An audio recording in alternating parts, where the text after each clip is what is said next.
वाली पढ़ी लिखी मॉडर्न लड़की है। वो और पवन साथ कॉलेज में पढ़ते थे। धीरे धीरे उन दोनों में प्यार हो गया। पर पवन गांव में रहने वाला एक साधारण सा लड़का है। मधु के पिता हमेशा उसे ये बात कहकर ताना देते हैं। तुम वहां गांव में कैसे एडजस्ट करोगी? शादी करके तुम गांव तो चली जाओगी, पर अपनी सारी मॉडर्न सोच और चीजें यहाँ शहर में ही रख कर जाना। ये सुनकर मधु को बहुत गुस्सा आता है। तो क्या हुआ अगर वो लोग गांव के हैं? मैं वहां जाकर उस घर को बिल्कुल शहर की तरह बना दूंगी। शाम होते ही मधु पवन को वीडियो कॉल करती है। अच्छा हुआ तुमने वीडियो कॉल कर लिया। हाँ, मैं तुम्हें आज अपनी माँ से मिलाता हूँ। अरे बिट्टू, क्या कर रहा है? ये क्या है? दूर करना इस टुनटुने को। जाने कौन दिख रहा है इसमें तो। अरे माँ, आपकी बहू का वीडियो कॉल है। आप इसमें अपनी बहू से आमने सामने बात कर सकती हैं। नमस्ते माँ जी, कैसी हैं आप? अरे जका, ये बहू ने अपने कानों में क्या लगाया है? जो कैसे झुमके हैं? झुमके नहीं माँ जी, इन्हें ईयरफोन्स कहते हैं। इससे सामने वाले की आवाज और अच्छे से आती है। मैं आपको भी ला कर दूंगी। अरे नहीं नहीं, हमें नहीं ना चाहिए। हमारे कान बिल्कुल ठीक है। हाँ। माँ जी की ये बातें सुनकर मधु को अपने पिता की बातें याद आ जाती है और वो उसी वक्त ये ठान लेती है कि वो अपने ससुराल को एकदम मॉडर्न ससुराल बनाकर रहेगी। कुछ दिन बीत जाते हैं। पवन और मधु की शादी हो चुकी है। आज मधु का अपने ससुराल में पहला दिन है। माँ जी, मैं आपके लिए एक तोहफा लाई हूँ। और इतना बड़ा तोहफा? अरे क्या लाई है रे इस बड़े से बक्से में? मधु बॉक्स खोलती है। ये क्या है? ये वैक्यूम क्लीनर है। मैंने आपको झाड़ू लगाते हुए देखा तो सोचा अब आपका काम आसान हो जाएगा।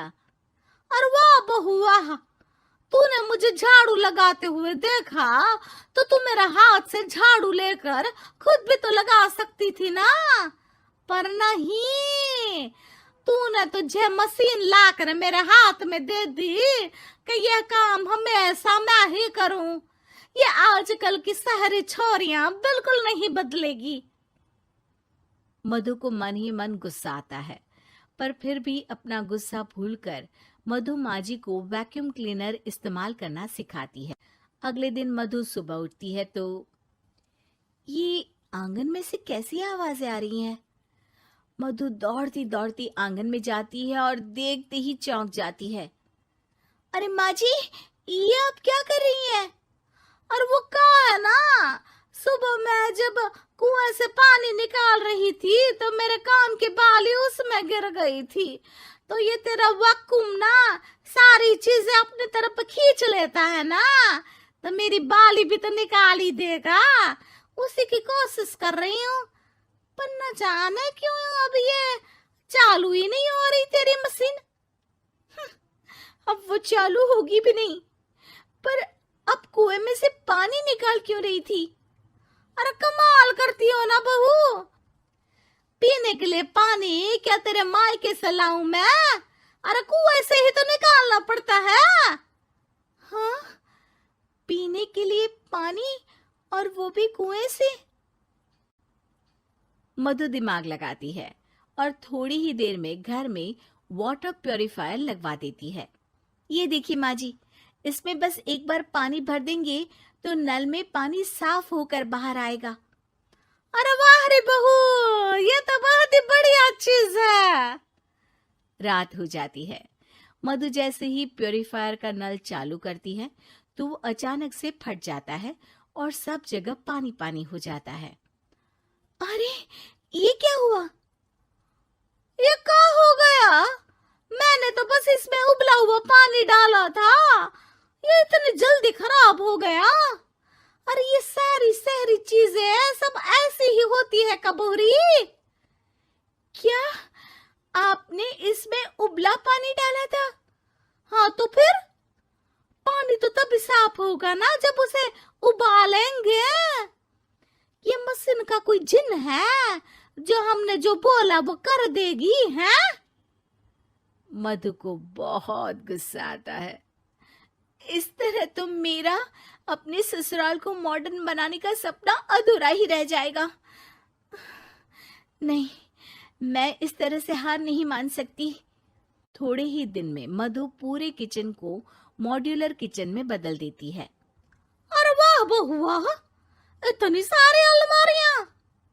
माँ जी मॉड्यूलर किचन देखकर बहुत उत्सुक हो जाती है।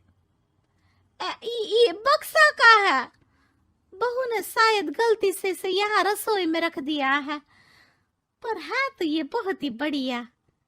अगले दिन सुबह, अरे मायरी क्या हो गया? मैं तो बर्बाद हो गई, मेरी सारी पूंजी जलकर राख हो गई। हे राम, अब मैं क्या करूं? माँ जी की रोने की आवाज सुनकर मधु दौड़ी दौड़ी किचन में आती है और इतना धुआं देखकर घबरा जाती है। ये सब कैसे हुआ माँ जी? ये आग कैसे लगी?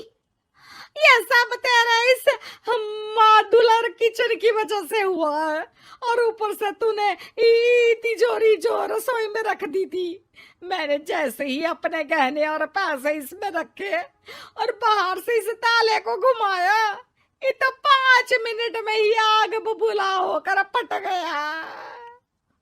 अरे माँ जी, ये तिजोरी नहीं है, ये तो माइक्रोवेव है।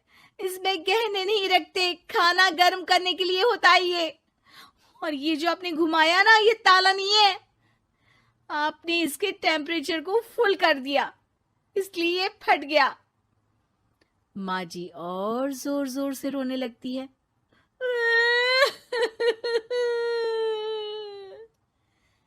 मधु सर पीट लेती है और कसम खाती है कि अब ससुराल को मॉडर्न बनाने की कोई कोशिश नहीं करेगी। मुझे माफ कर दीजिए माँ जी, आप जैसी हैं वैसी ही ठीक है। मधु को अपने पिता की कही बात याद आ जाती है और मधु वापस घर और किचन को पहले जैसा ही कर देती है।